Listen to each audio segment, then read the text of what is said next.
Our next topic for civil discourse is Yolanda Adams. I ran across something the other day um, that gave me great pause. Um, I'm a fan of Yolanda's. I've been a fan of hers. But this was very off-putting. Yolanda Adams referred to God as her or it.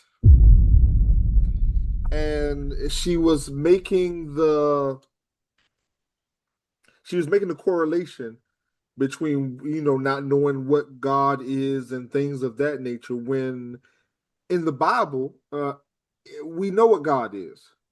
And I was having a hard time with that. And it's kind of people like Yolanda Adams, they spend so much time with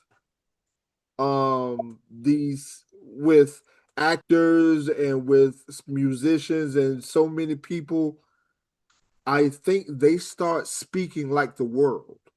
They start talking about stuff as though they're in the world and not in the Bible, not speaking about stuff in biblical terms. I thought this was kind of it was really odd. It was really odd to hear her say that.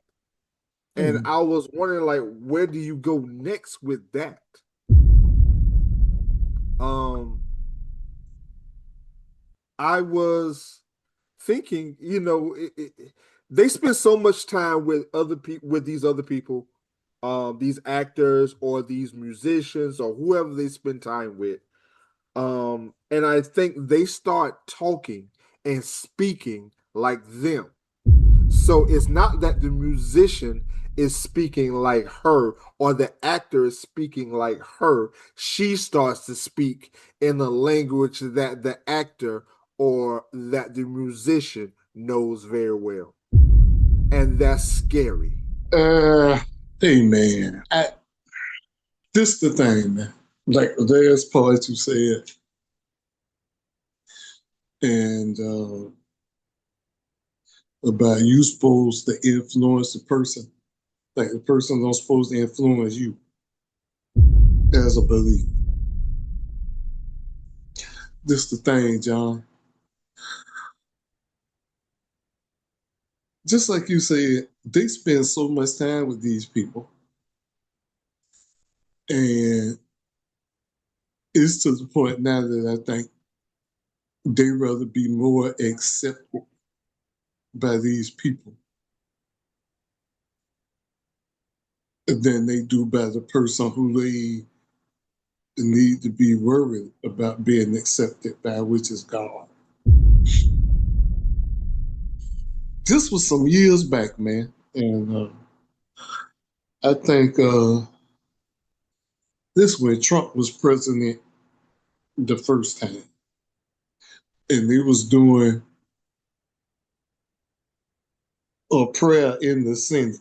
Chuck Schumer was leading the prayer, and when he finished it, he said, "Amen" or "A woman." So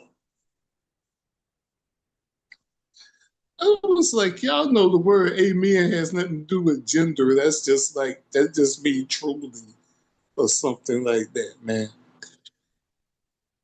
I heard a minister say one time, and this what this is, man. I heard a minister say one time, he said, you either a goat or you a sheep. He said, you can't be in the room with a bunch of goats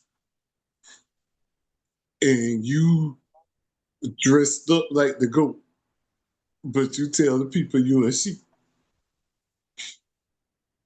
I mean, somewhere in the Bible they say light have no communion with darkness, I think. That's somewhere in the Bible, Brother Miles. I can't remember exactly where it is. But that's somewhere in there.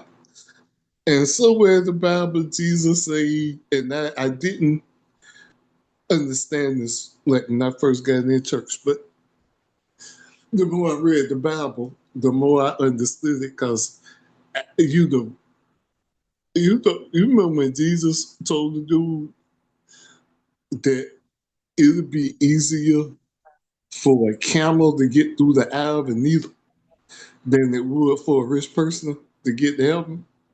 Yeah. That's why. Because they more interested in, because at the end of the day, man, I love you, London Adams too.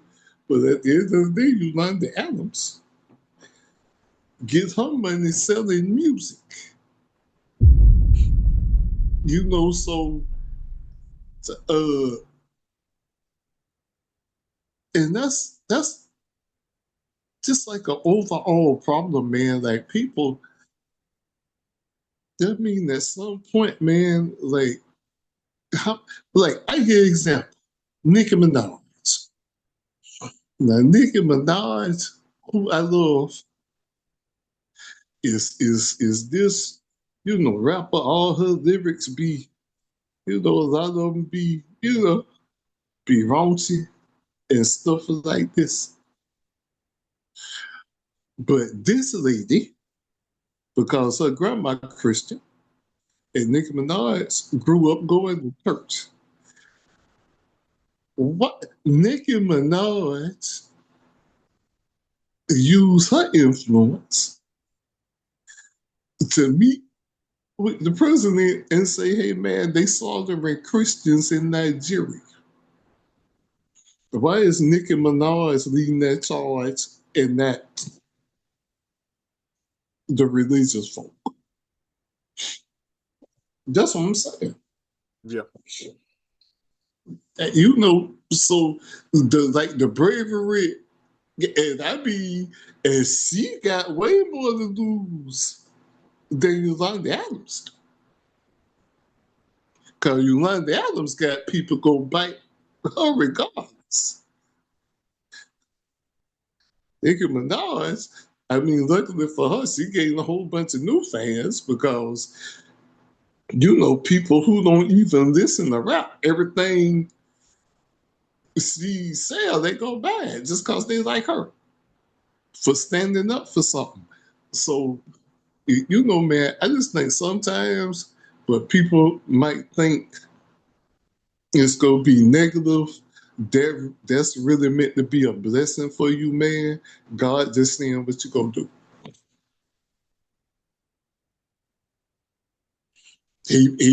Sometimes he puts you in a situation where he says, you go stand up for me or you just go, take the easy way out. So that's what that is, I think. Hopefully she'll come back to her senses. Yeah. Mm-hmm. Our next topic, Mm-hmm. which I know you got a lot to say about this. Mm-hmm. I'm gonna kind of sit back and chill and listen. But I did run across something today that my little 2 cents, the Minnesota shooting. I did run across something today that was Mm-hmm. interesting. Mm-hmm. And what I ran across today and was reading today is that the officer who shot had internal bleeding, Yeah. and was admitted to the hospital. So for those people that think it was minor, where she tried to hit him with a car, and obviously she hit him hard enough with a car that he had internal bleeding. Yeah. So obviously she hit him hard enough. Yeah. And that's not something that is being talked about in the mainstream news or anything like that right there, that I found really interesting because I read it. And that's something else. But I'll segue that to you, the Minnesota shooting. What'd you think about it?